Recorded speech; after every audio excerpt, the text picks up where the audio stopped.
Next பார்த்தீங்கன்னாக்கா important point இந்த preparation of balance sheet of a not for profit organisation சொல்லி பார்த்தோம். அதே மாதிரி இதில் வந்துட்டு ஃபஸ்ட் ஒன்று என்ன பார்த்தோம், capital fund also as general fund R accumulated fund is taken to the liability side அப்படின்னு பார்த்தோம். அதே மாதிரி என்னென்னு பார்த்தோன்னு சொல்லி பார்த்தீங்கன்னாக்கா கேபிட்டல் ஃபண்டு என்னென்னு சொல்கிறாங்க, general fund or accumulated fund அப்படிங்கிறாங்க. அது எந்த சைடு வரும்னு சொல்லி பார்த்தீங்கன்னாக்கா லைபிலிட்டி சைடு. அதே மாதிரி இன்கம் அண்ட் எக்ஸ்பெண்டிச்சர் அக்கௌண்ட்டில் கேபிட்டல் ஃபண்டோட என்ன பண்ணணும், ஆட் பண்ணணும். அதே சேம் டைம் என்ன பண்ணணும், டிஃபிசிட்டி வந்து என்ன பண்ணணும், சப்ட்ராக்ட் வந்து பண்ணணும். கேபிட்டல் ஃபண்டில் ஃபண்டை பேலன்ஸ் ஷீட்டை வந்து சப்ட்ராக்ட் வந்து பண்ணணும்னு சொல்லி பார்த்தோம். அதுக்கப்புறம் செகண்ட் பாயிண்ட் என்னன்னு சொல்லி பார்த்தீங்கன்னாக்கா இப்போ while preparing the balance sheet as the end of the accounting year the closing balance of cash and balance sheet should be taken to the asset side of the balance sheet அப்படிங்கிறாங்க. அதே மாதிரி என்ன பண்ணுறாங்கனாக்கா அந்த year எண்டிங்கில் கணக்காண்டோட இறுதியில் balance sheet வந்து prepare வந்து பண்ணும்போது நம்ம வந்து என்ன வந்து கொண்டு போகணும்னு சொல்லி பார்த்தீங்கன்னா க்ளோசிங் பேலன்ஸ் நம்ம நார்மலாக கொண்டு போவோம். Closing balance cash and bank வந்து எதில் கொண்டு போகணும்னு சொல்லி asset and assets cash and bank வந்து அசட் சைடு வந்து பேலன்ஸ் ஷீட்டில் வந்து கொண்டு போகணும் அப்படிங்கிறாங்க. அதே மாதிரி if there is bank overdraft that should be taken to the liability side of the balance sheet. அதே மாதிரி liability sheet வந்து என்ன கொண்டு போகணும்னு சொல்லி பார்த்தீங்கன்னா பேங்க் ஓவர் டிராஃப்ட் வந்து என்ன பண்ணணும், liability side வந்து கொண்டு போகணும். அதே சேம் டைம் தமிழ் மீடியம் பார்த்தீங்கன்னாக்கா கணக்காண்டின் இறுதியில் இருப்புநிலை குறிப்பு தயாரிக்கும் போது இறுதி ரொக்கம் மற்றும் வங்கி இருப்புநிலை குறிப்பில் சொத்துக்கள் பக்கம் பதியப்பட வேண்டும் அப்படிங்கிறாங்க. இது நார்மலாக நம்மளுக்கு தெரிஞ்ச ஒரு பாயிண்ட்டு. இதை பேலன்ஸ் ஷீட்டில் என்ன பண்ணுவோம், நம்ம வந்து ரொக்கம் அதே மாதிரி வங்கி இறுதி இருப்பு என்ன பண்ணுவோம், நம்ம வந்து கொண்டு போவோம். அதே மாதிரி செகண்ட் பார்த்தீங்கன்னா வங்கி மேல் வரைப்பட்டு இருப்புநிலை குறிப்பின் பொறுப்புகள் பக்கம் பதியப்பட வேண்டும். அதே வந்து என்னென்னு பார்த்தீங்கன்னாக்கா பேலன்ஸ் ஷீட்டில் லைபிலிட்டி சைடு வந்து என்ன பண்ணணும், பேங்க் ஓவர் டிராஃப்ட் வங்கி மேல் வரைப்பட்டு என்ன பண்ணணுனாக்கா அதில் வந்து என்ட்ரி வந்து கொடுக்கணும் அப்படிங்கிறாங்க. நெக்ஸ்ட்டு பார்த்தீங்கன்னாக்கா தேர்டு பாயிண்ட் என்னென்னு சொல்லி பார்த்தீங்கன்னா asset appear in the previous year balance sheet that is in the opening balance sheet. Opening balance should be taken on the asset side of the current year balance sheet and adjustment must be made for any change taking place during the year அப்படிங்கிறாங்க. அதே மாதிரி நம்மளோட previous இயரோட balance ஷீட்டில் asset வந்து இருந்தாக்கா அதை வந்து opening balance ஷீட்டில் இருக்கக்கூடிய அசட்டை வந்து நம்ம வந்து என்ன பண்ணணும்னு சொல்லி பார்த்தீங்கன்னா கரண்ட் இயரோட பேலன்ஸ் ஷீட்டில் அசட் சைடு என்ன பண்ணணும், நம்ம வந்து கொண்டு வந்து போகணும் அப்படிங்கிறாங்க. அதே மாதிரி நெக்ஸ்ட்டு பார்த்தீங்கன்னா taking such asset additional asset purchase should be added. அதே மாதிரி அடிஷ்னலாக நம்ம பர்ச்சேஸ் பண்ணியிருந்தால் அது என்ன பண்ணிக்கணும், ஆட் வந்து பண்ணிக்கணும். அதேமாதிரி asset sold should be subtracted அப்படிங்கிறாங்க. அதேமாதிரி சோல்ட் பண்ணியிருந்தால் சேல் வந்து பண்ணியிருந்தாக்கா நம்ம என்ன பண்ணணும்னு சொல்லி பார்த்தீங்கன்னா அது வந்து சப்ட்ராக்ட் வந்து பண்ணிக்கணும். அதேமாதிரி நெக்ஸ்ட் வந்து பார்த்தீங்கன்னா depreciation and such asset should also be adjusted. Depreciation இருந்தால் என்ன பண்ணிக்கணும், தேய்மானமாக இருந்தால் அது வந்து சரி வந்து கட்டிக்கணும் அப்படிங்கிறாங்க. அதேமாதிரி டுட்டோரியல் நோட்ஸ் கொடுத்துருக்காங்க, இம்பார்ட்டன்ட் இதில் என்னென்ன கொடுத்துருக்காங்கன்னு சொல்லி பார்த்துக்கோங்க. அதேமாதிரி new asset purchased or asset sold or to be found out by referring to the receipt and payment account. அதே மாதிரி நியூ அசட் பர்ச்சேஸ் பண்ணியிருக்கோம் இல்லை சேல் வந்து பண்ணியிருக்கோம் அப்படின்னு சொன்னாக்கா அது நம்ம எதில் வந்து ரெஃபர் வந்து பண்ணணும்னு சொல்லி பார்த்தீங்கன்னாக்கா ரிசிப்ட் அண்டு பேமெண்ட் அக்கௌண்ட்டில் என்ன பண்ணணும்னு சொல்லி பார்த்தீங்கன்னாக்கா நம்ம வந்து அதை வந்து பார்க்கணும்.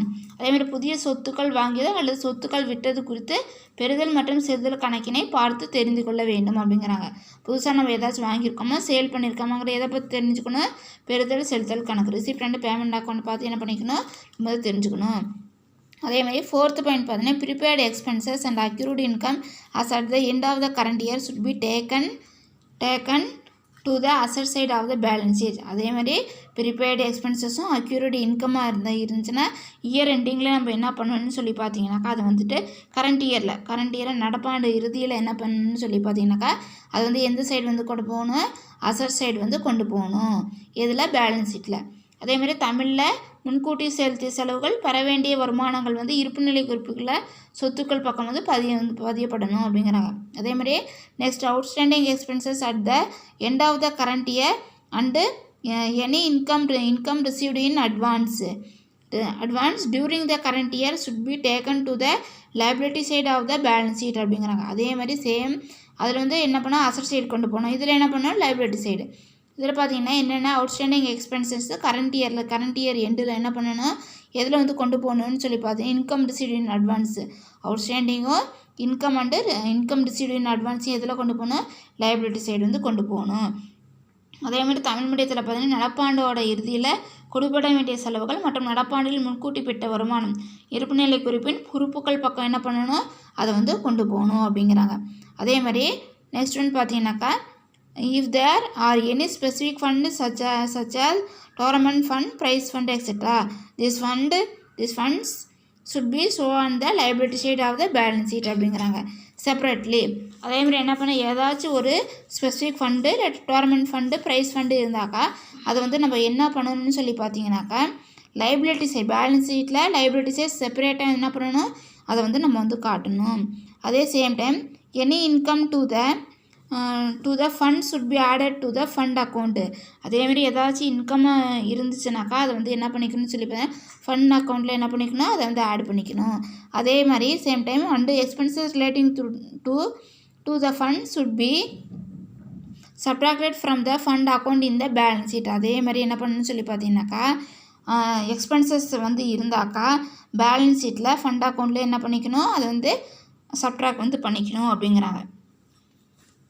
அதே மாதிரி நெக்ஸ்ட் ஒன்று என்ன பண்ணிக்கணும்னு பார்த்தீங்கன்னா பேலன்ஸ் ஷீட்டில் ஃபண்ட் அக்கௌண்ட்டில் இருந்து என்ன பண்ணிக்கணும் அதை வந்து லெஸ் வந்து பண்ணி வந்து காட்டிக்கணும் அப்படிங்கிறாங்க. அதே மாதிரி லாஸ்ட் ஒன்று பார்த்தீங்கன்னா if there is any specific fund investment that should be taken to the asset side of the balance sheet. அதே மாதிரி ஏதாச்சும் வந்து ஸ்பெசிஃபிக்காக ஃபண்டு இன்வெஸ்ட்மெண்ட் பண்ணியிருந்தா இன்வெஸ்ட்மெண்ட் நம்மளுக்கு எந்த சைடு வரும்னு சொல்லி பார்த்தீங்கன்னாக்கா அசட் சைடு வரும். அதே சேம் டைம் ஸ்பெசிஃபிக் ஃபண்டு இன்வெஸ்ட்மெண்ட்டுன்னு சொல்லி இருந்தாக்கா நம்ம என்ன பண்ணிக்கணும்னு சொல்லி பார்த்தீங்கன்னா பேலன்ஸ் ஷீட்டில் என்ன பண்ணிக்கணும் அசட் சைடு வந்து கொண்டு வந்து வந்துடணும் அப்படிங்கிறாங்க. அதே மாதிரி தமிழ் மீடியத்தில் பார்த்தீங்கன்னாக்கா ஏதேனும் குறிப்பிட்ட நிதி அதாவது தொடர் விளையாட்டு போட்டி நிதி பரிசு நிதி போன்றவை இருந்தால் அவை இருப்புநிலை குறிப்பின் பொறுப்புகள் பக்கம் தனியாக காண்பிக்கப்பட வேண்டும் அப்படிங்கிறாங்க. என்ன பண்ணணுனாக்கா இருப்புநிலை குறிப்பில் பொறுப்புகள் பக்கம் என்ன பண்ணணும் அதை வந்து காட்டணும். அதே மாதிரி நெக்ஸ்ட் நிதிக்கான வருமானம் ஏதாவது இருந்தால் அவை நிதி கணக்குடன் கூட்டப்பட வேண்டும் மற்றும் நிதி தொடர்பான செலவுகள் இருப்புநிலை குறிப்பில் நிதி கணக்கில் கழிக்கப்பட வேண்டும். அது வந்து வருமானம் இருந்தால் என்ன பண்ணிக்கணும் நம்ம வந்து அதை வந்து ஆட் பண்ணிக்கணும் கூட்டிக்கணும். அதே செலவாக இருந்தால் என்ன பண்ணிக்கணும் லெஸ் பண்ணிக்கணும். இதெல்லாம் ரொம்ப முக்கியமான பாயிண்ட்டு. அதே மாதிரி லாஸ்ட் ஒன் பார்த்தீங்கன்னா ஏதேனும் ஒரு குறிப்பிட்ட நிதிக்கான முதலீடு இருந்தால் இருப்புநிலை குறிப்பின் சொத்துக்கள் பக்கம் பதியப்பட வேண்டும். அதேமாதிரி ஏதாச்சும் ஒரு குறிப்பிட்ட முதலீடு வந்து பண்ணியிருந்த நிதிக்கான முதலீடு வந்து பண்ணியிருந்தாக்கா அது வந்து இருப்புநிலை முதலீடுன்னு வந்தாலே நம்மளுக்கு எதில் வரும் சொத்துக்கள் பக்கம் தான் வரும். அப்போ என்ன பண்ணணும்னு சொல்லி பார்த்தீங்கன்னாக்கா இருப்புநிலை குறிப்பில் சொத்துக்கள் பக்கம் என்ன பண்ணணும் பதிவு வந்து பண்ணணும். இது ஹின்ஸ் எல்லாம் என்ன பண்ணுறீங்கன்னு சொல்லி பார்த்தீங்கன்னாக்கா நல்லா தெரிஞ்சுக்கிட்டீங்கன்னாக்கா சம் போடுறதுக்கு காம்ப்ரிஹென்சிவ் வந்து சம் போடுறதுக்கு உங்களுக்கு வந்து என்ன இருக்கும் ரொம்ப ஈஸியாக வந்து இருக்கும். அதனால் என்ன பண்ணுங்கள் இந்த தியரிலாம் கொஞ்சம் வந்து டுட்டோரியல் நோட்ஸ்லாம் கொஞ்சம் வந்து படிச்சுக்கோங்க தெரிஞ்சுங்க என்னன்னு சொல்லிட்டு. இது வரைக்கும் நடத்துகிற வரைக்கும் பாருங்கள். பார்த்துட்டு ஏதாவது டவுட் இருந்தாக்கா ஃபோன் பண்ணி கேளுங்க. தேங்க்யூப்பா.